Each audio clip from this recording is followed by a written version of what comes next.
La semana pasada, mis hermanos, nosotros comenzamos a ver una carta y ¿me pueden decir cuál carta es? ¿La están mirando atrás? No. Primera de Juan, ok. Bien, Margarita. Estamos viendo a la Primera de Juan. Esta es una serie que vamos a estar viendo no sé cuánto tiempo, pero vamos a estar estudiando, si Dios quiere, predicando expositivamente. Este estilo de predicación que hacemos cada domingo es predicación expositiva. Y vamos a estar exponiendo, si Dios nos da gracia, Primera de Juan, Segunda de Juan y Tercera de Juan.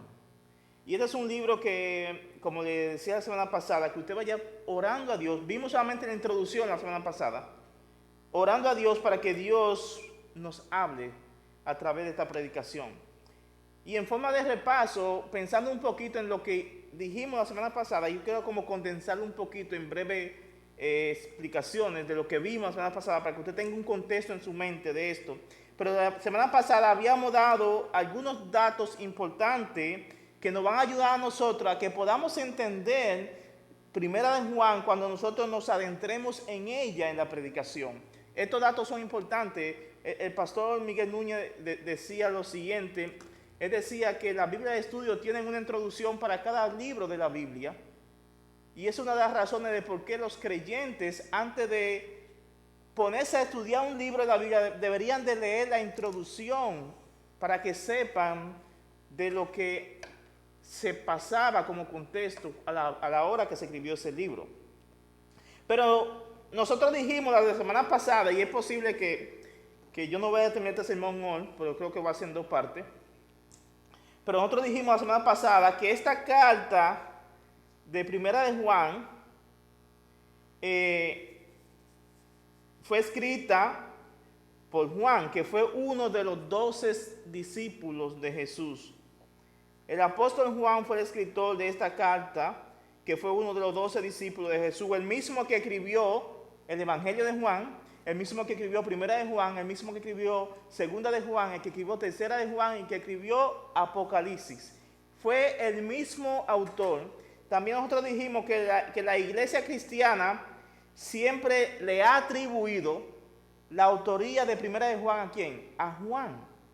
Y cuando yo me refiero a la iglesia cristiana, me estoy refiriendo hablando al final del primer siglo, en el año 100, 150, el año 200. Siempre se le ha atribuido la autoría de este libro ¿a quién? A Juan. Es tan tal que un discípulo de Juan, un discípulo de Juan, dijo que esa carta fue Juan. Incluso personas que conocieron a Juan confirmaron que esa carta la escribió el apóstol Juan. Pero también nosotros dijimos la semana pasada que el mismo Juan nos da a nosotros algunas evidencias en el estilo en el que él escribió esta carta para que nosotros nos demos cuenta de que fue él. Y algunas de esas evidencias que nosotros vimos que Juan dejó en la carta de Primera de Juan para que nosotros supiéramos, ese es Juan que escribió. Usted fácilmente puede saber, cuando usted conoce a alguien que escribe, cuál es su forma de escribir, y cuando conoce a esa persona, escribe esa carta, aunque no ponga un título, dice, no, esa carta la escribió fulanito. ¿Y cómo tú sabes? Porque es que escribe así. No tanto por la letra, sino por el contenido. Él siempre acaba con este tipo de lenguaje. Entonces, Juan dejó algunas evidencias en esta carta como las similitudes, el parecido casi idéntico que hay entre el Evangelio de Juan, capítulo 1, y Primera de Juan. El Evangelio de Juan, capítulo 1, comienza diciendo, en el principio era el verbo, y el verbo era con Dios, y el verbo era Dios. Y Juan en esta carta dice, lo que oímos del principio, lo que hemos visto, lo que hemos tocado con relación al verbo de vida, es casi el mismo estilo. Entonces Juan deja algunas evidencias. También nosotros dijimos que esta carta de Primera de Juan, tanto Primera, Segunda y Tercera de Juan, fueron escritas más o menos fechadas entre el 90 y el 95 después de Cristo. Recuérdese que Juan fue el último apóstol de los 12. Fue el único que no murió como martirizado. Todos los otros murieron como mártires. Juan, según la tradición, murió de muerte natural, de vejez. Juan escribió estas cartas entre el 90 y 95 al final del primer siglo. Y sabemos que Juan, cuando escribió esta carta, estaba bien avanzado en edad. Era un ancianito, pero con mucha experiencia, con muchas cosas que decirnos. Ahora Juan escribió esta carta a mis hermanos y no sabemos bien, pero como Juan tenía una relación estrecha, eso dijimos la semana pasada, con la iglesia de Éfeso y también con la iglesia de Asia Menor. Todas esas iglesias que estaban ahí, si usted busca un mapa bíblico, se da cuenta de la iglesia de Éfeso y todas las iglesias de Asia Menor. Es probable que Juan escribió esta carta para estas iglesias, para el beneficio de estas iglesias de Éfeso, de Asia Menor. Es posible que escribió esta carta para ellos. Ahora, algo que nosotros habíamos dicho también, que los problemas que estaban pasando en el momento, ¿qué problema había en la iglesia en ese tiempo cuando cuando Juan escribió esta carta? Habían problemas. Así como hoy en día en las iglesias hay problemas, hay situaciones. En ese entonces había algunos tipos de problemas circulando, que fue una de las razones por las cuales Juan escribe esta carta. Y los problemas que habían eran los falsos maestros que se habían levantado dentro de la fila de la iglesia. Los falsos maestros se habían levantado dentro de la fila de la iglesia y habían saturado la iglesia con corrientes filosóficas. Ellos comenzaron a infectar a la iglesia con las falsas doctrinas, pervirtiendo la enseñanza de los apóstoles, aquella enseñanza fundamental. Eso estaban haciendo algunos hermanos que habían en la iglesia en ese tiempo. Estos falsos maestros promovían nuevas ideas, las cuales finalmente llegaron a conocerse como el gnosticismo. Ellos promovían el gnosticismo, que viene de la palabra griega que llama gnosis o conocimiento. Ellos promovían ese tipo de herejías, se movían ahí. Estas herejías, como el gnosticismo, era la doctrina más peligrosa que amenazó la iglesia en el primer siglo, en los primeros 3 siglos. Esa doctrina del gnosticismo amenazó mucho el evangelio, amenazó mucho a la iglesia. Y por estas razones, los apóstoles y muchos hombres de Dios se levantaron a defender el evangelio de estos ataques doctrinales. Y lo más probable es que cuando Juan estaba escribiendo esta carta, Juan estaba combatiendo los principios de estas herejías que estaban circulando, que estaban amenazando el fundamento de la fe en la iglesia. También yo le dije la semana pasada que ¿cuál fue el propósito de esta carta? Bueno, básicamente el propósito de esta carta que Juan escribió es para que los cristianos que estaban siendo amenazados por las herejías en la iglesia tuvieran una cosa. ¿Qué? Seguridad de salvación. Porque estas doctrinas, estas herejías estaban atacando la doctrina de la salvación. Juan escribió esta carta para que ellos tuvieran certeza de que son verdaderos creyentes y de que ellos puedan identificar qué no es un creyente. 2 propósitos, para que ustedes sepan quiénes son creyentes y también para que sepan, esto como que no luce como creyente, este no es un creyente. Juan le dio evidencia para que sepan que son creyentes, pero también para que sepan si son o no son, o quiénes son, o quiénes no son. Miren cómo dice, yo leí el capítulo 5, versículo 13, dice: estas cosas le he escrito a ustedes que creen en el nombre del Hijo de Dios para que sepan que tienen vida eterna. Así es el propósito que le escribió a los hermanos. Le escribí esto para que ustedes sepan esto es certeza, seguridad. Sepan de que ustedes tienen vida eterna. Es muy interesante porque cuando tú ves Primera de Juan, el propósito de Primera de Juan, y cuando tú te vas al Evangelio de Juan, ¿sabes cuál fue el propósito del Evangelio de Juan? Bueno, Juan, el Evangelio que escribió él escribió en el capítulo 20, versículo 31. Miren, escuchen cómo dice el propósito. El Evangelio de Juan. Pero estas cosas se han escrito para que ustedes crean que Jesús es el Cristo, el Hijo de Dios, y para que al creer tengan vida en su nombre. El Evangelio fue escrito para gente inconversa. El Evangelio fue escrito para que las personas que no conocen a Dios creyeran. Pero Primera de Juan fue escrito para que los salvos, los cristianos que son creyentes, tuvieran seguridad. ¿Qué contraste? Un evangelio para que se conviertan y Primera de Juan para que los creyentes convertidos del evangelio tengan seguridad. Este fue el propósito. Pero también habíamos dicho nosotros que es una carta bien directa. Es una carta que nos reta a nosotros, no solamente a ti, también a mí. Es una carta que nos desafía. Es una carta que tal vez no te va a gustar.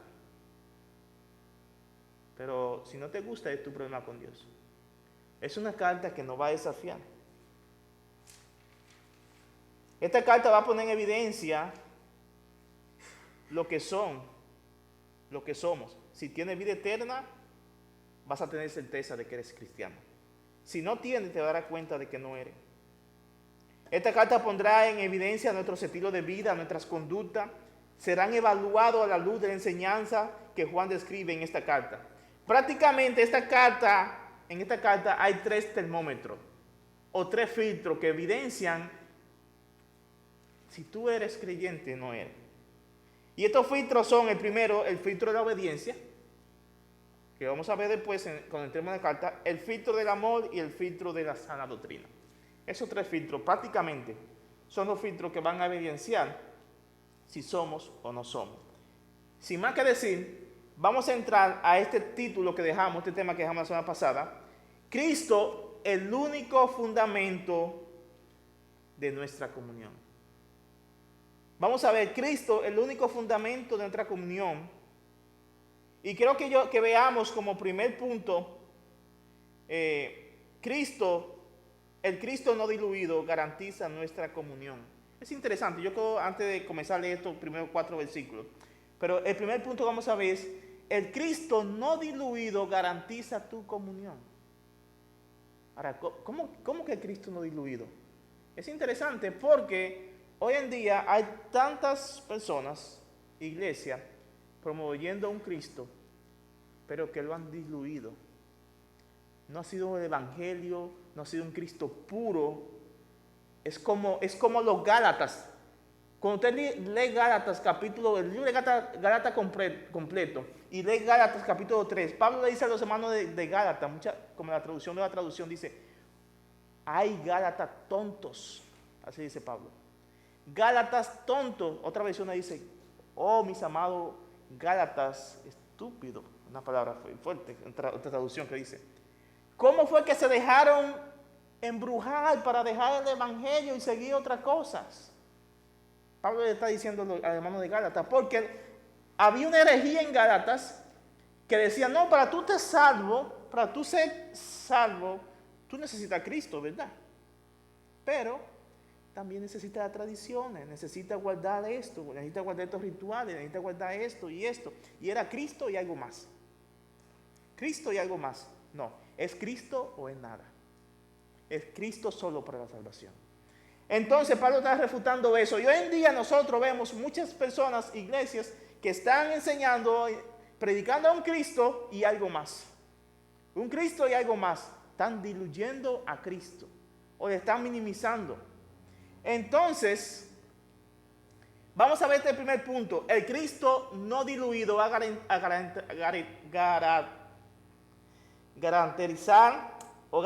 garantizar tu comunión.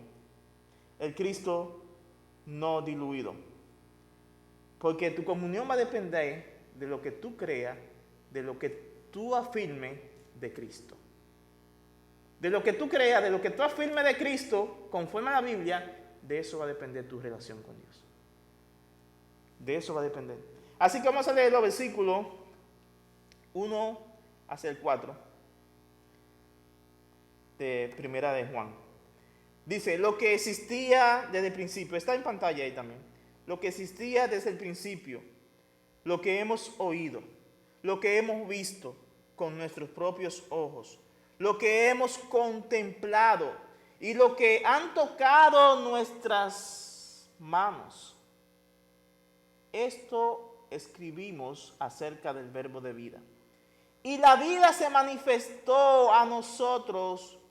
No, la vida se manifestó. Nosotros la hemos visto y damos testimonio y les anunciamos a ustedes la vida eterna que estaba con el Padre y se manifestó a nosotros.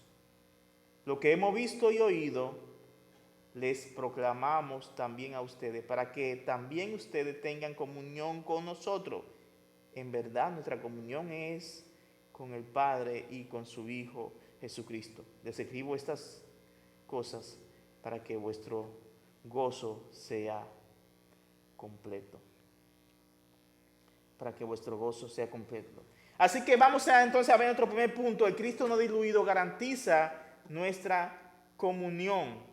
Y aquí Juan comienza este versículo que existía desde el principio, lo que hemos oído, lo que hemos visto con nuestros propios ojos, lo que hemos contemplado y lo que han tocado nuestras manos. Esto escribimos acerca del verbo de vida. Y es interesante, mis hermanos, porque si usted se fija aquí, Juan comienza esta carta presentando lo que son sus credenciales como un testigo fiel. Juan comienza esta carta diciendo, mire, estos son mis credenciales que yo tengo para hablar de este tema. Estos son mis credenciales que me hacen a mí ser un testigo fiel del verbo de vida, que es el verbo de Cristo, el fundamento de nuestra comunión. Cuando Juan comienza, dice como un testigo fiel del ministerio de Jesús desde el principio. Muchas veces cuando usted ve las noticias y acerca de problemas que están pasando en otros sitios, muchas veces los canales de noticias quieren y tratan así. Ellos podrían simplemente meterse a internet, a Google y buscar información que necesitan y publicarla a la gente. Pero ellos saben que eso no es tan fiel, esa noticia. Para ellos es importante tener la noticia de primera mano de alguien que está en el lugar que está viviendo. Por ejemplo, si es de Irak o de Afganistán, tener la noticia de alguien que está allá, viviendo el día a día la situación. Quieren tener un testimonio de esa persona que está viendo lo que está pasando. No quieren tener información googleada, ¿no? Entonces, Juan está diciendo aquí, yo tengo los credenciales. Yo fui un testigo fiel de Cristo. Yo estuve ahí, yo lo vi, yo lo toqué, yo lo palpé. Yo sé lo que digo. Yo no lo googleé, yo no busqué la información del Evangelio de Cristo en internet. Yo vi a Jesús, estuve con Él, escuché su enseñanza, lo contemplé. Y eso que yo vi, escuché de Él, es lo que le voy a enseñar a usted. Y es lo que se debe de saber desde el principio. Juan no fue que a Juan le fueron a decir, mira, esto fue lo que Jesús dijo. No fue que Juan le escuchó de boca de otra persona. No fue que Juan se encontró esa información. Juan era un testigo ocular de todo lo que Jesús hizo, de todo lo que Jesús enseñó desde el principio. Cuando Jesús estuvo aquí hace 2000 años, Juan fue uno de los 12 apóstoles. De modo que lo que Juan va a decir al principio de esta carta a los hermanos era importante. ¿Saben por qué? Porque él estuvo ahí. Cualquiera quisiera escuchar el testimonio de la primera mano de alguien. Juan traía información de primera mano, no de segunda mano. Tenía información de primera mano. Y con relación a todo lo que Jesús hizo y enseñó, cosas las cuales son el fundamento de nuestra comunión. Juan iba a escribir todo lo que Jesús hizo, todo lo que Jesús enseñó, y esas cosas iban a ser el fundamento de ¿qué? De tu comunión y de mi comunión. Es por eso que es importante que los hermanos tuvieran firme las cosas que Jesús enseñó, las cosas que Jesús dijo, porque en el momento en que ellos quitaban eso, adiós comunión, adiós relación con Dios. Juan estaba diciendo, yo junto a otros testigos oculares, que se refiere a los apóstoles y a aquellas personas que tuvieron en aquel tiempo, yo y todos los que hemos sido testigos de primera mano, todos aquellos, Juan y todos aquellos iban a ser testigos, iban a dar información de la primicia. Y como contraste de lo que estaba pasando, recuerda el contexto, y como un contraste de lo que estaba pasando en la iglesia de las malas enseñanzas que habían en esos tiempos, de que Jesús, había una enseñanza que había en aquel tiempo. Mira, había una enseñanza que decía, Jesús, cuando vino hace 2000 años, ese que ustedes vieron no era Jesús, era un espíritu. El gnosticismo tenía parte de esta doctrina que era destructiva. Jesús no era humano. Lo que ustedes vieron fue un espíritu. Él no vino en carne. Y es por eso que Juan arremete aquí y comienza a hablar contrarrestando esta doctrina de que Jesús no vino en carne. No, ¿cómo que Jesús no vino en carne? Jesús sí vino en carne. Y Juan está contrarrestando aquí esa enseñanza que decía de que Jesús no vino en carne, no vino en un cuerpo humano. A esto se estaba refiriéndose Juan con toda esta enseñanza. Así que vamos a ver aquí, fíjense muy bien en lo que Juan dice aquí en este versículo. Dice, fíjense en el pluralismo que hay. Dice, él usa ahí lo que hemos oído, hemos visto con nuestros propios ojos, lo que hemos contemplado, lo que hemos tocado con nuestra propia mano. Todo esto, mis hermanos, está apuntando a los otros apóstoles y a las demás personas que estuvieran con él. De modo que Juan está diciendo, yo no fui el único testigo, hubieron más personas conmigo que fueron testigos. Fueron más personas testigos de aquel evento que estaba pasando. Juan quería que los hermanos tuvieran este principio. Las mismas enseñanzas que Jesús enseñó desde el principio son las que deben de permanecer.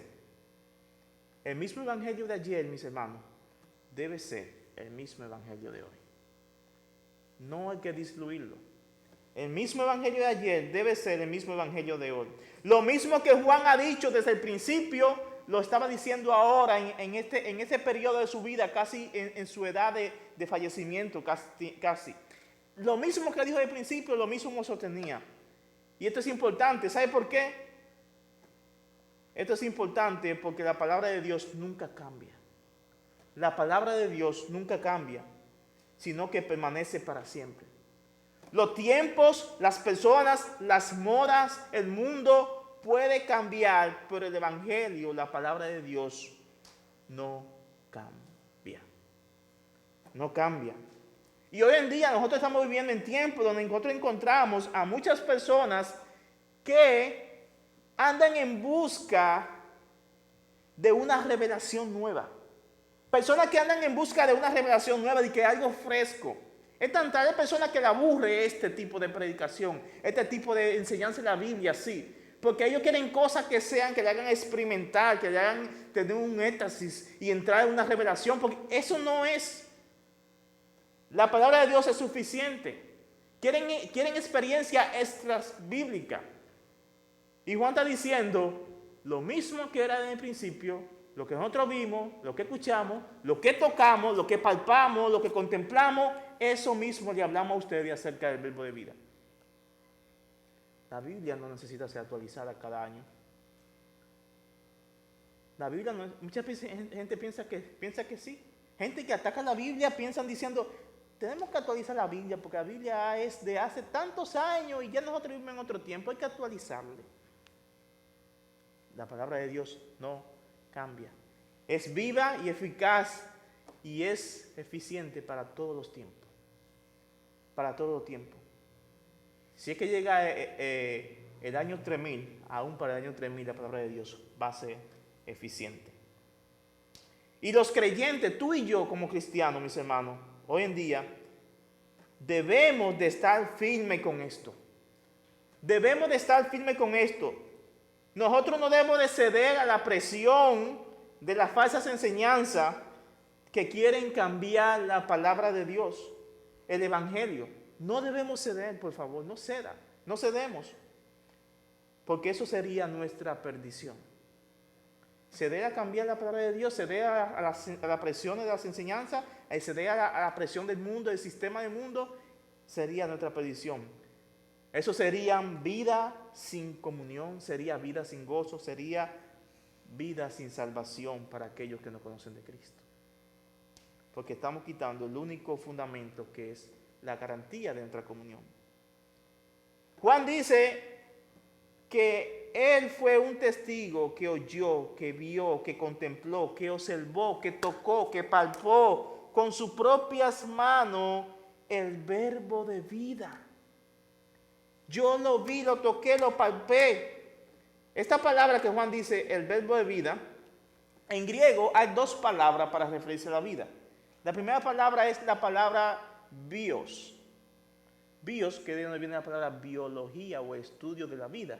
La segunda palabra es la palabra zoe. Que esta palabra zoe, bueno, si ustedes se fijan, Juan no usó la palabra para decir que Jesús era el verbo de vida. Juan no usó la palabra bios, no. Sino que usó la palabra zoe para referirse al verbo de vida, que prácticamente significa esencia de vida. Jesús es la esencia de vida. De Él depende la vida. Jesús es quien da la vida, es quien sostiene la vida. Y de ese dador de vida, Juan era testigo, era un testigo visual, un testigo auditivo y un testigo que tocó. Pero esto implica también algo interesante, que no solamente Jesús la palabra de él eran esencia de vida, no solamente Jesús, sino también sus palabras eran esencia de vida. Es por eso que el Evangelio es eficiente hoy en día, porque el Evangelio da vida. El Evangelio cambia personas, y si es mentira, mírate a ti, mírame a mí, o mirémonos. Dios ha cambiado nuestra vida. El Evangelio cambia para bien. Y estas enseñanzas debían de permanecer o permanecieron en la memoria de Juan desde el principio hasta su edad de, no sé, algunos 90 años, cuando escribió más o menos. Y eso debe de permanecer hoy en día, no debemos de cambiar. Escucha lo que dice John MacArthur, para ir finalizando este primer punto. Dice John MacArthur, las palabras empleadas aquí apuntan a los recuerdos vivos de la persona de Jesús, que el apóstol conservó durante toda su vida. Para Juan, aunque habían pasado más de 70 años, esos recuerdos quedaron tan fijos en su mente que pudo escribir como si todo hubiera acabado de suceder. Todo lo que Juan escuchó de Jesús desde el primer día, a sus 90 años, a sus 70 años, lo escribía y lo mantenía como si fuera ayer. Juan apela a esto, mis hermanos, cuando dice lo que vio y lo que tocó. Juan apela a esto, a la doctrina de Cristo, que es la cristología. La doctrina de Cristo, para contrarrestar las enseñanzas de que Jesús era un espíritu. Él usa la cristología para contrarrestar la enseñanza de que Jesús era un espíritu, o sea, alguien que no era humano. Y Juan está aquí alegando o contrarrestando, diciendo, un espíritu no puede ser tocado, un espíritu no puede ser oído, un espíritu no puede ser contemplado, como lo fue Jesús. De modo que Jesús no era un espíritu, Jesús era 100% humano, pero también era 100% Dios. Esto es muy importante para nosotros. Ahora, ¿cómo esto se aplica a mi vida? ¿Cómo nosotros podemos aplicar esto a nuestra vida? Porque si nosotros tenemos una buena enseñanza de Jesús, porque si nosotros no tenemos una buena enseñanza de Jesús, si no tenemos una fe en la esperanza correcta totalmente del Evangelio, nosotros no tendremos comunión y gozo. Si tú no tienes una correcta cristología, si tú no tienes una correcta enseñanza de Jesús en tu vida de fe, tú no vas a tener una correcta comunión. No tendrás comunión, no tendrás gozo. Y la semana que viene voy a hablar un poquito sobre cómo es ese gozo que muchas veces es volátil, que lo ponemos en otras cosas. Nosotros estaremos siendo engañados si no tenemos una cristología correcta. Estaremos siendo engañados ¿con qué? Con ropas, con conductas y estilo de vida como de cristianos, pero sin ser verdaderos cristianos. Así estaríamos. Parecido cristiano, pero no cristiano. Porque nuestras creencias de fe salvadora no pasan la prueba de la doctrina de la bíblica de Jesucristo. Nuestra fe, nuestra creencia de fe no pasa la prueba de la doctrina de Cristo. Se cae. Muchas personas tú le preguntas, bueno, ¿y cómo tú te convertiste a Jesús? ¿Cómo fue que eres creyente? Y te dicen, bueno, pues yo comencé a la iglesia y aquí estoy hasta hoy. ¿En serio? ¿En serio? ¿Eso fue todo? Me temo que tal vez aprendiste la jerga cristiana, el estilo cristiano, la disciplina cristiana, pero sin un encuentro con Dios. Porque si tú no puedes decir, si tú no puedes tener esa experiencia de que tú tuviste un encuentro con Jesús, que reconociste que fuiste pecador y que estaba camino al infierno y que no viste a Jesús como tu única esperanza, como la luz al final del túnel, si tú no tuviste esa experiencia, es posible que tú no seas un creyente. Es posible que no lo seas. Porque sin reconocer el pecado, sin arrepentimiento, no hay salvación. No hay. No es por ir a la iglesia, no es por relacionarme con cristianos, no es por ser como algunos. Yo soy cristiano de nacimiento. Nadie nace cristiano. Nadie. Al contrario, todos nacemos pecadores. Ser cristiano es un don de gracia, es un regalo. Miren cómo dice el versículo 2. Miren cómo dice el versículo 2. Damos voy a llegar a este versículo porque no va a tener más tiempo. Pero dice el versículo 2. Esto es, perdón, estaba en Gálatas. Ok, dice el versículo. Y la vida se manifestó a nosotros, se manifestó. Nosotros la hemos visto y damos testimonio y la anunciamos a ustedes. La vida eterna que estaba con el Padre y se manifestó a nosotros. Juan acaba de decir, acaba de evidenciar sus credenciales para hablar del tema. Él tiene credenciales para hablar del tema. Ahora dice, como yo tengo credenciales del tema que estoy hablando, ahora yo le voy a anunciar. Juan no solamente era un testigo del Evangelio de Cristo, sino también que era un promotor, era un vocero del Evangelio. Juan continúa diciendo que ese verbo de vida, del cual él fue testigo ocular, se manifestó, vino a este mundo. Y Juan era testigo y daba testimonio de quien él había visto, oído y tocado. Juan era un vocero que anunciaba el testimonio fiel de Cristo en su vida y en las enseñanzas de Jesús. Juan está diciendo, aquel verbo que estaba con Dios, que era Dios, ese verbo nació en el año 1 y dividió la historia en un antes y un después. Nació de una mujer, de María. La vida se manifestó, vino. Él compartía con las personas la vida eterna que estaba con el Padre y se manifestó a nosotros, hablando de Jesús que estaba con Dios. Jesús estaba con Dios antes de nacer y que luego que estaba allá con Dios, ¿qué hizo? Vino a este mundo para dar su vida y de esto Juan daba testimonio. Es interesante cuando tú lees este versículo, versículo 2, y cuando tú lees primera de Juan, vamos a Juan capítulo 1, lo quiero leer, pero miren cómo dice Juan capítulo 1, para que usted vea que Jesús no comenzó a existir cuando nació hace 2000 años. Jesús ya existía, él solamente tomó una forma humana para poder relacionarse con nosotros y poder sufrir y morir en representación nuestra, en nuestro lugar.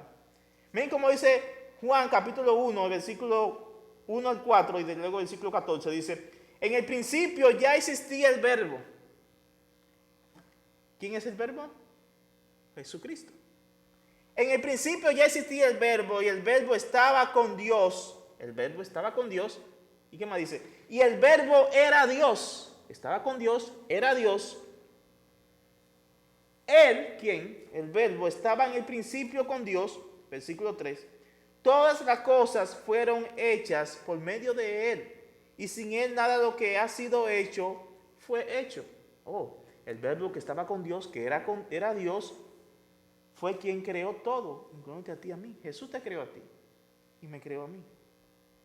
Y es quien sustenta la cosa. Si tú no te has cargo de esta vida todavía es porque Jesús te sustenta. Si este mundo no se ha cargo del sistema que hay, es porque Jesús lo sostiene. En Él estaba la vida, en el verbo. Y la vida era la luz de los hombres. Dice el versículo 14 ahora. el Verbo se hizo carne. Oh, el que estaba con Dios, que te creó a ti y a mí, que sustenta todas las cosas, se hizo carne y habitó entre nosotros y nosotros vimos su gloria. La gente vio la gloria de Dios en Jesús cuando estuvo aquí en la tierra. Dice, y vimos su gloria, la gloria como del unigénito del Padre, lleno de gracia y de verdad. La vida vino a este mundo y se manifestó. Y Juan la vio y la contempló. Como aplicación de esto, de que Juan era un testigo que anunciaba a Jesús. Juan anunciaba lo que él experimentó, anunciaba lo que él creyó, lo que él vio. Lo anunciaba como un vocero del Señor. ¿Cómo te reta eso, Tiamo?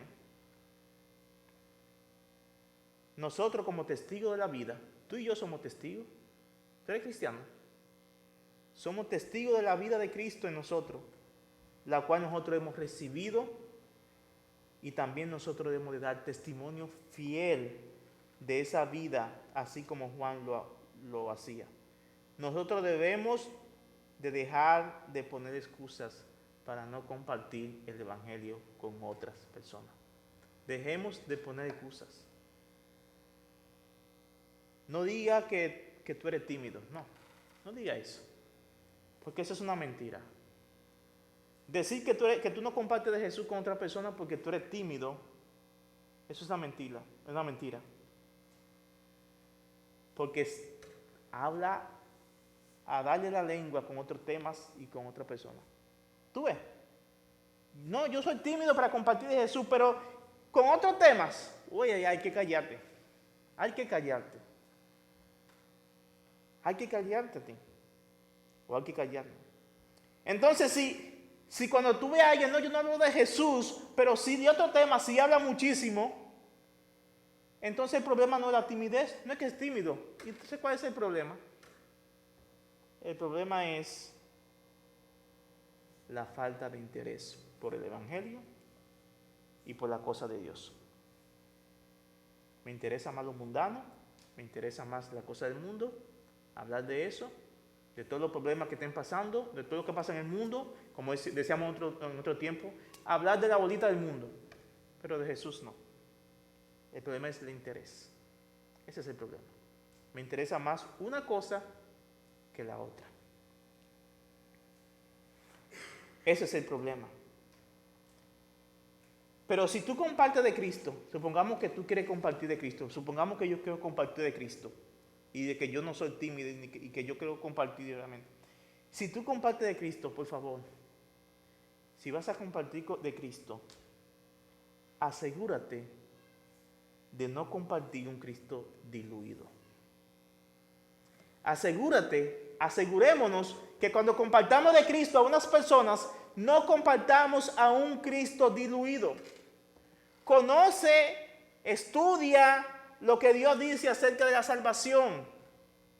¿Cómo alguien puede ser salvo del pecado? Estudia eso. Estudia acerca del carácter de Dios. Aprende de estos temas en profundidad para que entonces tú puedas ser un testigo fiel que comparta a Cristo fielmente, que comparta a Cristo, quien es el fundamento de la verdad y de nuestro gozo y nuestra comunión. Por un lado, no compartes, pero si compartes, asegúrate de estudiar y compartir a un Cristo fiel, un Cristo no diluido.